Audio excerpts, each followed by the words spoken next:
গণঅভ্যুত্থান চলাকালে মিরপুর 10 নম্বরে আওয়ামী লীগের এবং পুলিশের গুলিতে তার ডান পা হারিয়েছেন। প্রায় 40 দিন উনি চিকিৎসাধীন ছিলেন, তারপরে তার পা কেটে ফেলতে হয়েছে। প্রথম থেকেই তার পা কেটে ফেলার জন্য 5ই আগস্টের আগে ডাক্তাররা তাকে চাপ দিয়েছিল, কিন্তু সে অনেক অনুরোধ করে তার পাটা বাঁচানোর চেষ্টা করেছে, কিন্তু অবশেষে প্রায় 40 দিন পর তার পা কেটে ফেলতে বাধ্য হয়েছেন। তিনি বর্ণনা করেছেন যে কি বিভীষিকাময় পরিস্থিতি হয়েছিল 19 জুলাই মিরপুর 10 নম্বরে। তিনি একটি ছোট্ট চাকরি করেন মিরপুর 11 নম্বরে। সেই চাকরির সুবাদে তিনি গিয়েছিলেন ওই দিন, এবং ফেরার পথে তিনি আন্দোলনকারীদের আশ্রয় নিয়েছিলেন। ছাত্ররা মিছিল করে এই জায়গা থেকে আসছিল, উনি ওই ছাত্রদের ভেতরে ঢুকে পড়েছিলেন যেন পুলিশের গুলি না লাগে। কিন্তু যখনই উনি মিরপুর 10 নম্বরে এসে পৌঁছলেন, ঠিক তখন স্থানীয় আওয়ামী লীগের এবং পুলিশের ছোড়া একটি গুলি ওনার পায়ে লাগে এবং পরবর্তীতে ওনার পা কেটে ফেলতে হয়েছে। উনি আজকে ট্রাইব্যুনালে এসে সাক্ষ্য দিয়েছেন। কোর্ট দেখেছে যে ওনার একটি পা নেই। আরেকজন সাক্ষী সাক্ষ্য দিয়েছেন, ওনার নাম মোহাম্মদ কামাল হাওলাদার। তিনি ঢাকাতে কাজ করেন প্রায় 40 বছরের উপরে। তিনি স্থানীয় আওয়ামী লীগের সকলকেই চেনেন, যেহেতু 40 বছর উনি মিরপুর 10 নম্বরেই থাকেন। তিনি বলেছেন যে সেখানে আওয়ামী লীগের নেতৃবৃন্দরা সরাসরি অস্ত্র হাতে নিয়ে ছাত্র জনতার উপরে গুলি করেছে। কার হাতে কি অস্ত্র ছিল উনি সেটাও বর্ণনা করেছেন ট্রাইব্যুনালে। উনি সেদিন অর্থাৎ 20 জুলাই মিরপুর 10 নম্বর এসেছিলেন কাঁচা বাজার করার জন্য ওনার বড় ছেলে সিফাতকে নিয়ে। সিফাত একাদশ শ্রেণীর ছাত্র ছিল তখন। সিফাত যখন দেখতে পায় যে মিরপুর 10 নম্বর গোলচক্করে তারই কিছু সহপাঠীরা আন্দোলন করছে, তখন সে দৌড়িয়ে গিয়ে ওই আন্দোলনকারীদের সাথে মিশে যায়। তখন 3 দিক থেকে আওয়ামী লীগের 3টি মিছিল আসে, এবং ওই মিছিলে যারা নেতৃত্ব দিয়েছিল তাদের নাম উনি বলেছেন, এবং তাদের হাতে অস্ত্র ছিল। ওই মিছিল 3টি এই অল্প কয়েকজন আন্দোলনকারী ছাত্রদের লক্ষ্য করে নির্বিচারে গুলি বর্ষণ করে।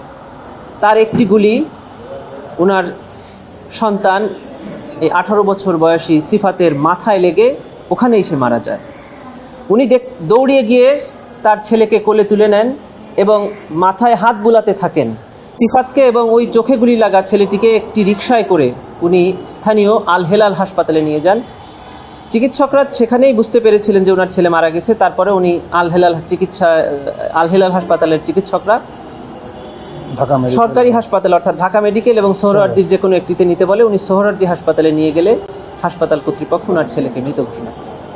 উনি ওনার ছেলেকে একটি সিএনজি যোগে মিরপুর 10 নম্বরে ওনার বাড়িতে নিয়ে আসলে স্থানীয় আওয়ামী লীগের লোকজন তার ছেলেকে জানাজা করতে দেয়নি, গোসলও করাতে দেয়নি। তখন উনি যে ছোট চাকরি করেন একজনের বাসায়, তিনি একজন বিচারক, তিনি একটি অ্যাম্বুলেন্স জোগাড় করে দেয় এবং ওই অ্যাম্বুলেন্সে করে ওই ছেলেকে ওই রক্তাক্ত অবস্থায়, গোসল না করা অবস্থায় মাদারীপুরে ওনার গ্রামের বাড়িতে নিয়ে যায়। সেখানে গোসল হয়, দাফন হয়, কবরস্থ করা হয়। উনি সর্বশেষ বলেছেন যে আমার এই সন্তান সহ বাংলাদেশে যে শত শত নিরীহ ছাত্র জনতাকে হত্যা করা হয়েছে তার জন্য দায়ী তৎকালীন প্রধানমন্ত্রী শেখ হাসিনা, তৎকালীন আওয়ামী লীগ এবং সরকারের ঊর্ধ্বতন নেতৃবৃন্দ। তার মধ্যে বলেছেন স্বরাষ্ট্রমন্ত্রী আসাদুজ্জামান খান কামাল, বলেছেন ওবায়দুল কাদের সাহেবের নাম। অন্যতমভাবে ওনারা বলেছেন যে তৎকালীন সরকারের প্রধানমন্ত্রীর উপদেষ্টা জনাব সালমান এফ রহমান এবং আইনমন্ত্রী আনিসুল হক। সাক্ষী ইমরানকেও জিজ্ঞাসা করা হয়েছিল যে আপনি কাদেরকে দায়ী করেন, তিনিও এদের নাম বলেছেন যে এনারা দায়ী।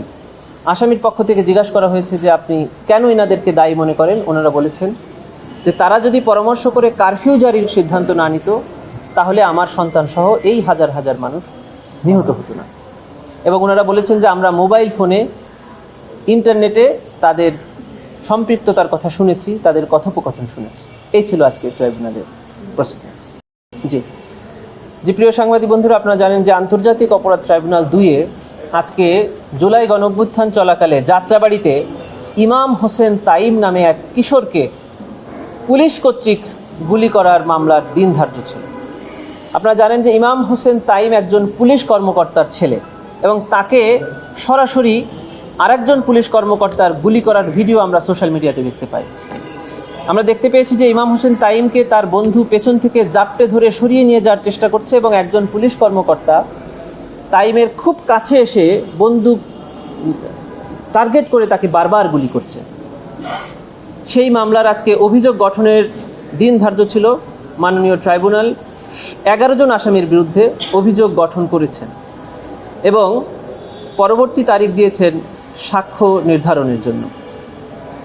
এই মামলায় 2 জন আসামি গ্রেফতার আছেন। আদালতে তাদের নির্দোষ দাবি করেছেন। অতএব এই মামলার পরবর্তীতে সাক্ষ্য গ্রহণ হবে।